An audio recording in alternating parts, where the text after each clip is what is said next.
Hello दोस्तों, आप सभी का बहुत बहुत स्वागत है आपके अपने यूट्यूब चैनल पे। तो जी हाँ फ्रेंड्स, शिक्षा मंत्री यानी कि सुनील कुमार जी ने अपना वादा निभा लिया है और विशिष्ट शिक्षकों को सेवा निरंतरता देने हेतु पहला जो कदम है वो यहाँ पे उनके द्वारा उठाया जा चुका है। और विशिष्ट शिक्षकों को अब जो है यहाँ पे सेवा निरंतरता मिलने से कोई नहीं रोक सकता है। और शिक्षकों की अगर बात करिएगा तो जैसे ही विशिष्ट शिक्षकों को सेवा निरंतरता मिल जाएगा वैसे ही वो सबसे सीनियर हो जाएंगे, चाहे वो बीपीएससी वाले हो, नियोजित हो,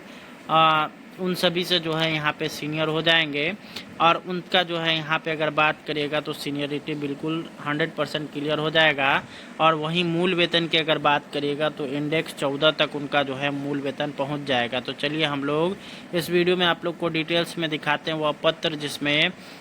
शिक्षक विशिष्ट शिक्षकों को सेवा निरंतरता का लिए जो है यहाँ पे अगर बात करिएगा तो इसको लेकर के एसीएस सिद्धार्थ को आदेश दिया जा चुका है और उनके पास पत्र लिखा जा चुका है। तो चलिए हम लोग उसको देखते हैं। तो आप सभी के लिए बिहार विधान परिषद सचिवालय अपडेट निकल करके आ चुका है और आप लोगों के लिए यहाँ पे अगर बात करेगा तो सेवा निरंतरता देने की यहाँ पे अनुमोदन प्राप्त हो चुका है और इसको लेकर के एसीएस सर को आदेश दिया जा चुका है। यहाँ पर आप लोग देख सकते हैं बिहार विधान परिषद सचिवालय संचिका संख्या 197/2024 पत्रांक 303 विधान परिषद दिनांक 22/5/2025। प्रेषक है शंकर कुमार जो कि उप सचिव है बिहार विधान परिषद के और सेवा में अपर मुख्य सचिव शिक्षा विभाग। विषय बिहार शिक्षा समिति बिहार विधान परिषद द्वारा विभिन्न कोटि के शिक्षकों के संबंध में अनुशंसा के संबंध में। इसमें अगर देखिएगा तो इसमें सबसे अंतिम इसमें क ख ग घ है, तो घ नंबर पॉइंट में आप जितने भी विशिष्ट शिक्षक हैं और या फिर जो है आप अगर बीपीएससी जो पूर्व से नियोजित शिक्षक थे उन सभी के लिए यहाँ पे घोषणा इसमें किया गया है। राज्य के सभी कोटि के विद्यालयों में स्थानीय निकाय द्वारा नियुक्त शिक्षक, पुस्तकालय अध्यक्ष, विशिष्ट शिक्षक एवं स्थानीय निकाय से आए विद्यालय अध्यापक को उनकी पूर्व की सेवा के आलोक में सेवा निरंतरता का लाभ, यहाँ पे आप लोग देख सकते हैं इसमें स्पष्ट है सेवा निरंतरता का लाभ, संवर्ग परिवर्तन के पश्चात उनके वेतन निर्धारण, वेतन विसंगति को दूर करने के साथ साथ बिहार शिक्षक नियोजन एवं सेवा शर्त नियमावली के तहत देय पदोन्नति एवं अन्य देय सुविधा की अनुशंसा की जाती है। इस पॉइंट को अगर आप लोग देखेंगे तो यहाँ पर आप जितने भी शिक्षक हैं जो विशिष्ट शिक्षक बने हैं नियोजित शिक्षक से या फिर जो है नियोजित शिक्षक से जो भी बीपीएससी शिक्षक बने हैं उन सभी के लिए यहाँ पे अगर बात करेगा तो ये घोषणा सीधे तौर पर है जिसमें यहाँ पर अनुशंसा कर दी जा चुकी है कि शिक्षकों को जो है सेवा निरंतरता का लाभ मिलेगा और शिक्षकों का जो है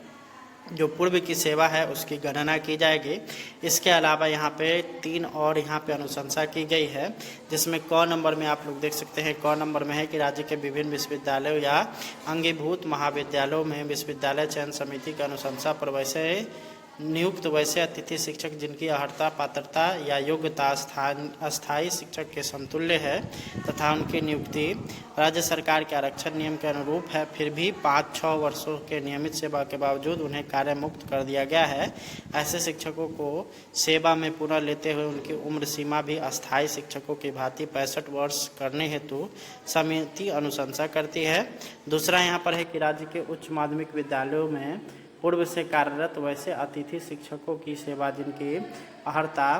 पात्रता योग्यता अस्थायी शिक्षकों के समतुल्य है तथा जिनकी नियुक्ति राज्य सरकार के आरक्षण नियम के अनुसार है, ऐसे शिक्षकों को लगभग 5-6 वर्ष निरंतर सेवा के बाद सेवा समाप्त कर दी गई है। ऐसे शिक्षकों को सेवा में पुनः लेते हुए उनकी उम्र सीमा भी अस्थायी शिक्षकों की भांति 60 वर्ष करने हेतु समिति अनुशंसा करती है। तीसरा जो यहाँ पे घोषणा किया गया है वो है राज्य के संबद्ध डिग्री महाविद्यालय तथा मान्यता प्राप्त इंटर एवं माध्यमिक विद्यालयों के परीक्षा फल आधारित वास्तविक अनुदान की राशि की अधिसीमा शिथिल कर एक मुश्त भुगतान के लिए विभाग के द्वारा कार्रवाई की जाए। अतः ऐसे महाविद्यालयों या विद्यालयों के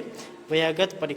परीक्षा सत्रों के लंबित अनुदानों के एकमुश्त भुगतान तथा अनुदान के बदले वेतन के प्रावधान हेतु समिति अनुशंसा करती है। घ नंबर तो मैंने पहले ही आपको बता दिया जो कि नियोजित शिक्षक से विशिष्ट शिक्षक बने हैं उनके लिए और साथ ही साथ जो नियोजित शिक्षक से बीपीएससी शिक्षक बने हैं उनके लिए सभी के लिए जो है यहाँ पर घोषणा हो चुकी है और यहाँ पे अनुमोदन दिया जा चुका है कि इनको जो है पदोन्नति दिया जाए और सेवा निरंतरता का लाभ दिया जाए। तो आप सभी के लिए बिहार विधान परिषद सचिवालय अपडेट निकल करके आ चुका है और आप लोगों के लिए यहाँ पे अगर बात करेगा तो सेवा निरंतरता देने की यहाँ पे अनुमोदन प्राप्त हो चुका है और इसको लेकर के एसीएस सर को आदेश दिया जा चुका है। यहाँ पर आप लोग देख सकते हैं बिहार विधान परिषद सचिवालय संचिका संख्या 197/2024 पत्रांक 303 विधान परिषद दिनांक 22/5/2025। प्रेषक है शंकर कुमार जो कि उप सचिव है बिहार विधान परिषद के और सेवा में अपर मुख्य सचिव शिक्षा विभाग विषय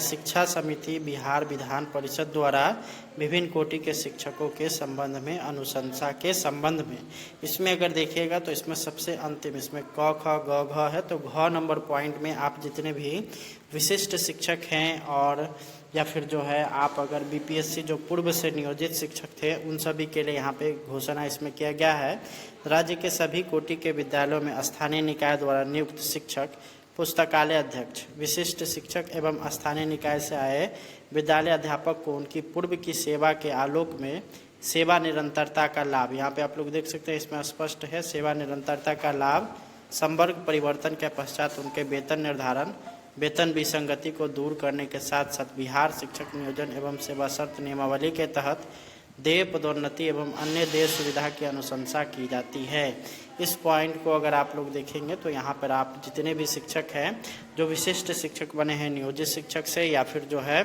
नियोजित शिक्षक से जो भी बीपीएससी शिक्षक बने हैं उन सभी के लिए यहाँ पे अगर बात करेगा तो ये घोषणा सीधे तौर पर है जिसमें यहाँ पर अनुशंसा कर दी जा चुकी है कि शिक्षकों को जो है सेवा निरंतरता का लाभ मिलेगा और शिक्षकों का जो है जो पूर्व की सेवा है उसकी गणना की जाएगी। इसके अलावा यहाँ पे 3 और यहाँ पे अनुशंसा की गई है जिसमें क नंबर में आप लोग देख सकते हैं क नंबर में है कि राज्य के विभिन्न विश्वविद्यालयों या अंगीभूत महाविद्यालयों में विश्वविद्यालय चयन समिति की अनुशंसा पर वैसे नियुक्त वैसे अतिथि शिक्षक जिनकी अर्हता पात्रता या योग्यता अस्थायी शिक्षक के समतुल्य है तथा उनकी नियुक्ति राज्य सरकार के आरक्षण नियम के अनुरूप है, फिर भी 5-6 वर्षों के नियमित सेवा के बावजूद उन्हें कार्य मुक्त कर दिया गया है। ऐसे शिक्षकों को सेवा में पुनः लेते हुए उनकी उम्र सीमा भी अस्थायी शिक्षकों की भांति 65 वर्ष करने हेतु समिति अनुशंसा करती है। दूसरा यहाँ पर है कि राज्य के उच्च माध्यमिक विद्यालयों में पूर्व से कार्यरत वैसे अतिथि शिक्षकों की सेवा जिनकी अर्हता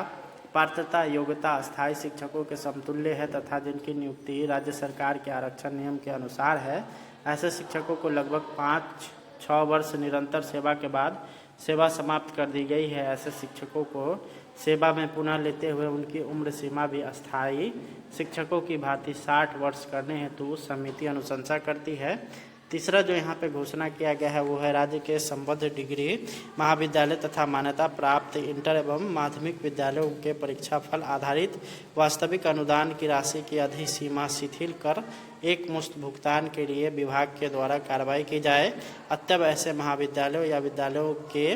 व्यक्तिगत परीक्षा सत्रों के लंबित अनुदानों के एकमुश्त भुगतान तथा अनुदान के बदले वेतन के प्रावधान हेतु समिति अनुशंसा करती है। घ नंबर तो मैंने पहले ही आपको बता दिया जो कि नियोजित शिक्षक से विशिष्ट शिक्षक बने हैं उनके लिए और साथ ही साथ जो नियोजित शिक्षक से